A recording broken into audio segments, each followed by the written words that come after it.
Hey guys, Youngblood with you, and with 2.1 being on the live servers now, we get our first taste of the Vanguard. And this is one of the ships that I've been more excited for than just about any of them, and finally getting to fly this is a pretty damn exciting experience.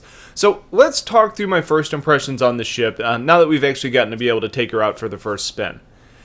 As far as just the flight is concerned, she's an interesting bird. She's pretty damn maneuverable for a ship of her size, and I didn't find too much of an issue in fighting the AI small fighters at Comrace. And if I had to venture a guess, I think she probably ends up being a little too agile and may end up seeing a little bit of a nerf, but we're going to see how that pans out. Now the speed starts at 50 for precision mode, but that's going to be standard for every ship. The SCM speed is at 180 meters per second, which is much slower than I expected, even with an afterburner boost up to 235.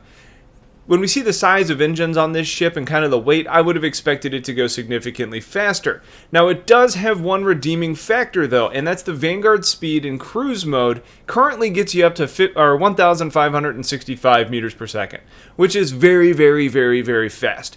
And there's probably going to be some people saying that that's way too fast on cruise, and it might be, but I do think that where it's at is intended. It's balanced because it's slow in normal flight modes, but with all that forward-facing weaponry here, it was designed to be a boom and zoom fighter. Come in real hot in cruise mode, turn on SCM at the, late in your approach, you're already unleashing hell all the way in, you angle yourself to get into a better trajectory, and then boom, you're back into cruise mode. You then kind of limit your exposure, you do your damage, and you get out of the fight. That works better against large ships, and with the novelty of the Vanguard being released, I haven't really seen a whole lot of Constellations or Retaliators out there to test this against, but in theory, I think it holds up. Now, much more testing is going to be needed to be done, in addition just learning how to really fly this new beast of a ship. Weaponry on this ship is a bit peculiar. When we look at it, I think it was a safe bet that the Gatling gun up front was going to be the one that was supposed to be bringing the pain. From my observations, it's actually the laser quad on the front that seems to do more damage and seems to be much more reliable. Both sets of weapons have their issues though, where the Gatling gun doesn't really sustain fire for long periods of time, it sort of bursts, and the amount of damage that it does doesn't really feel as high as it should be. The lasers aren't gimbaled, which is fine, but the projectile velocity of the two different weapons is very different, meaning that using both at the same time is highly situational. And I found the most success really relying on the laser quad and only really unleashing the Gatling when the turret is actually turning or kind of staying in place where I can get all of the weapons on it. In addition, the pips that are in place right now for aiming, they don't seem to accurately predict the location of the shots, and the aim just feels kind of off at the moment. The missiles seem to be facing the same issues that many other ships are facing right now, where they're not really working at all in the universe. And I haven't had a turret gunner yet, or been able to gun a turret myself, so I don't really have a comment on the turret at this point.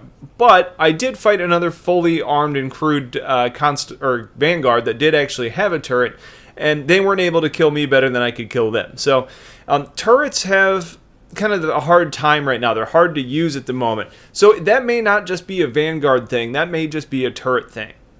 But honestly, from first impressions, the ship doesn't really have the teeth that it probably should. But until I get more time in the cockpit, it might just be me.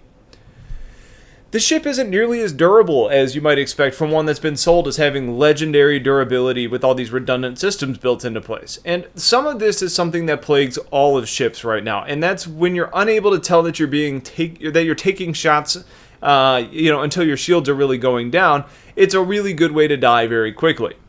Now, I don't necessarily think that the hit points are an issue on this ship, but I do think that the shields need a rework. I'm not sure if the redundant systems aren't working as intended or if the shield size is just too low, but on a ship that has a hitbox this size, it's way too easy to lose your shields in these situations. And when that happens, that tends to end up being the end of the road. Now granted, if you're booming and zooming as you're kind of expected to do in this ship, you're not being exposed to fire as long, so maybe it ends up being okay, but I don't feel we're really in a place right now to test that effectively in its current iteration. Either way, I think something needs to be done for this ship to stay in fights a little bit longer. I think the most immediate issue you're going to notice with this ship is the first time you get into it is the HUD, or maybe the lack thereof one. Now you're actually using the screens that are built into the ship as opposed to a visor heads-up display.